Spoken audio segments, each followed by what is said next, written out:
Meeting हुआ या call हुआ, सबने कहा कि डीपी गाइडलाइंस नहीं आई थी। वेज रीजन से पहले डीपी गाइडलाइंस हमारे पास उपलब्ध नहीं थे, लेकिन डीपी गाइडलाइंस सारे के सारे वेज रीजन से एक साल पहले निकल गए थे।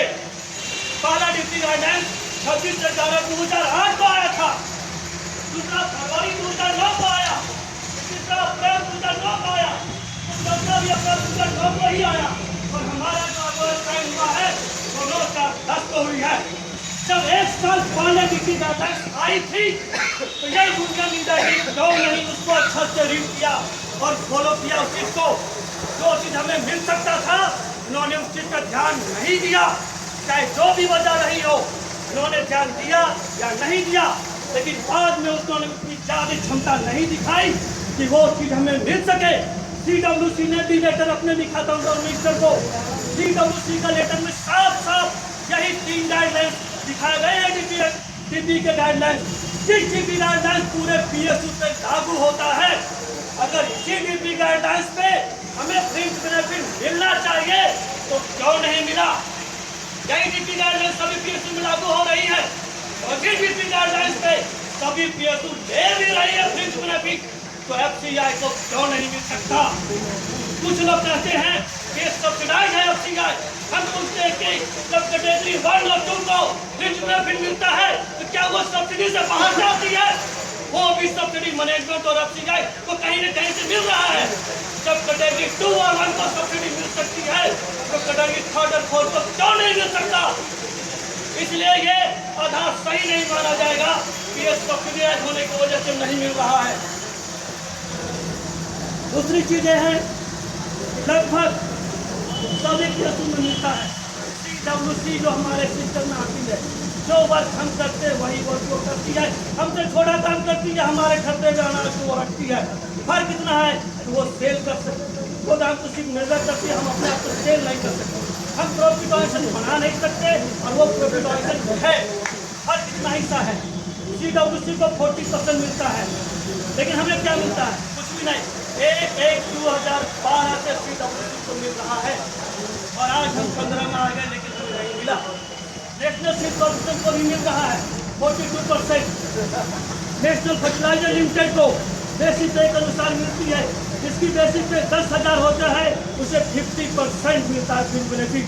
डीपी गाइडलाइंस ने स्पष्ट किया है कि आप चाहे तो यूनियन नेगोशिएट कर सकती है 50% तक फ्रिंज बेनिफिट को, लेकिन हमारे यूनियन ने 0% भी नेगोशिएट करने की कोशिश ही नहीं की। इसकी बेसिक पे 10,000 से 15,000 है, उसे 45% फ्रिंज बेनिफिट मिलता है। जिसका बेसिक पे 15,000 एबव है उसे 40% मिल रहा है। जब इन्हें मिल सकता तो हमें क्यों नहीं मिल सकता? NTPC में 47% मिल रहा है, रेल में भी 47% मिल रहा है, पावर ग्रिड इंडिया में 49% मिलता है, IOCL में 44 से लेकर 50% तक मिलता है, रेल स्टील में भी 47% मिलता है। और भी बहुत सारे PSU हैं, हम सिर्फ नहीं दिखाए हैं। जब सभी को मिल सकता है तो हमें क्यों नहीं मिला? इसका मतलब स्पष्ट है कि जब नेगोशिएट हो रही थी यूनियन के साथ, वो बैठने वाले नेगोशिएटर हमारे कैटेगरी के नहीं थे, या थे जो उनकी नीयत साफ नहीं थी। अगर उनकी नीयत साफ होती तो हमें कम से कम 40% भी नहीं जाता।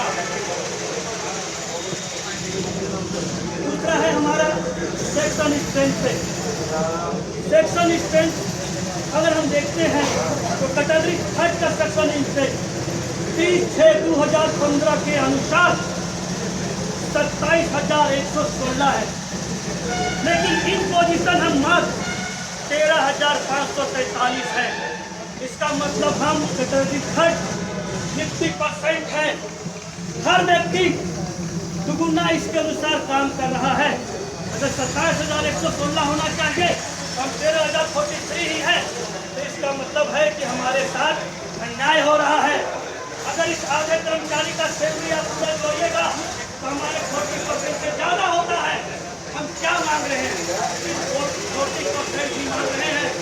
अगर ये पूरा क्या हो जाए तो सैलरी भी देनी पड़ेगी। तीसरा चीज है लेबर। लेबर आज हमसे बेसिक पे बहुत ज़्यादा पा रहा है। क्या हम लेबर से भी नीचे आ गए?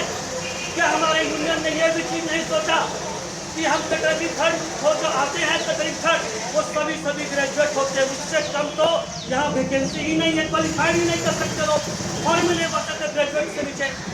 तो लेबर और हमारे एजुकेशन में कहाँ तक अगर बेसिक में देखिएगा तो आपको हंसिया जाएगी। वहाँ पे जो सरदार होते हैं ना उनकी बेसिक पे 15,600 से 36,800 होती है।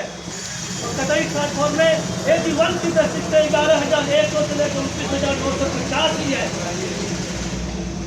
मंडल जो होते हैं उनका बेसिक पे 14,900 से लेकर 34,600 है। एज2 की बेसिक पे 9,900 से लेकर 25,530 है। हम कहाँ आए इसके लिए? इसके बाद हैंडलिंग लेवल होती है जो 14,400